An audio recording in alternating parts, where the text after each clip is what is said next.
Hello बच्चों। अब हम देखेंगे कि हमने इस पाठ को कितना समझा, कितना जाना। तो हम पढ़ेंगे पठित पद्यांश, सातवां, आठवां, नौवां, 10वां श्लोक। अलवे मैंने लिखा है, एक बार और दोबारा बता देती हूँ, जिससे तुम्हें ये करने में बहुत ही आसानी हो। तुम्हें इसे बिना सुने देख कर अपने आप करना चाहिए, क्योंकि तुम पाठ की हिंदी सुन चुके हो। उसके बाद करना चाहिए और उसके बाद ही आंसर शीट देखनी चाहिए। तो चलो करते हैं पठित पद्यांश। लष्ट आत्मान, जिसकी आत्मा प्राय नष्ट हो चुकी है। अल्प बुद्धिया, मंद बुद्धि, उग्र कर्माण, क्रूर कर्म करने वाले, जगता अहिता आसुरा, संसार के लिए अनिष्टकर लोग। एताल दृष्टि अवष्टभ्य, ऐसी दृष्टि को स्वीकार करके शयाय प्रभवंती, विलास के लिए समर्थ होते हैं।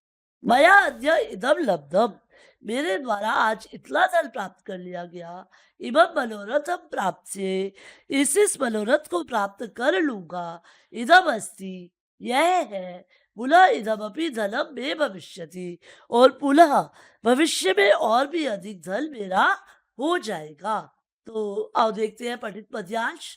जगता शयाय के प्रभवंती, जगत के विनाश के लिए कौन होते हैं? उग्र कर्माणा, उग्र कर्म करने वाले लोग। मया किम प्राप्त से, मेरे द्वारा क्या प्राप्त कर लिया जाएगा? मनोरथम, मैं पुनः किम भविष्यति, मेरे पास पुनः क्या होगा? मैं पुनः धनम भविष्यति, मेरे पास पुनः धन होगा। के जगता शयाय प्रभवंती, कौन जगत के नाश के लिए होते हैं? ये पूरा श्लोक लिखेंगे। नष्ट आत्मानः अल्पबुद्धयः उग्रकर्माणः जगतः शयाय प्रभवन्ति। लब्धम इति क्रियापदस्य कर्तृपदम किम, लब्धम ये क्रियापद है, इसका कर्तृपद क्या होगा? लब्धम ढूंढो, पहले कहा है ये रहा। तो मया अद्य इदम लब्धम, मेरे द्वारा आज यह प्राप्त कर लिया गया। तो मया, भूया इसका पर्याय पद, भूया मतलब फिर से, पुनः मतलब फिर से मैं यह धन प्राप्त कर लूंगा। तो पुनः, हिता का विलोम पद अहिता। सप्तमे श्लोके विनाशाय इत्यर्थे किम पदम प्रयुक्तम, विनाशाय के लिए कौन सा पद आया है? शयाय। तो देख लेते हैं इसकी उत्तर कुंजिका। ये इसकी उत्तर कुंजिका है। यहाँ से आप अपने उत्तर चेक कर सकते हैं और श्लोकों की हिंदी भी कर सकते हैं। तो आइए 9वें 10वें श्लोक पर चलते हैं। यह है 9वां 10वां श्लोक। असौ शत्रु मया हता, इस शत्रु को मैंने मार दिया। अपराध अपी च हनिष्ये, और दूसरे को भी मार डालूंगा। अहम ईश्वरा अहम भोगी, मैं ईश्वर हूँ, मैं ही ईश्वर हूँ, मैं ही भोगने वाला हूँ। अहम सिद्धा बलवान सुखी च अस्मि, मैं ही सभी कार्य सिद्ध करने वाला हूँ, मैं ही बलवान हूँ और मैं ही सुखी हूँ। 10वां श्लोक भी एक बार देख लो। अहम आर्य अभिजलवान अस्मि, मतलब आसुरी प्रवृत्ति के लोग क्या सोचते हैं?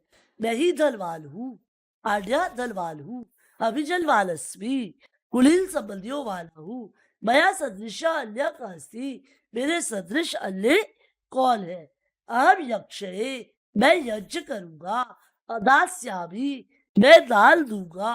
बोधिष्ये, मैं ही प्रसन्न रहूंगा। इति अज्ञान विमोहिता भवन्ति, ऐसा अज्ञान से मोहग्रस्त रहते हैं। आसुरा जलः काल अल्तु प्रयत्नशीला भवति, आसुरी प्रवृत्ति के लोग किसको मारने के लिए प्रयत्नशील रहते हैं? उसने कहा ना, मैं ही दूसरों को मारूंगा।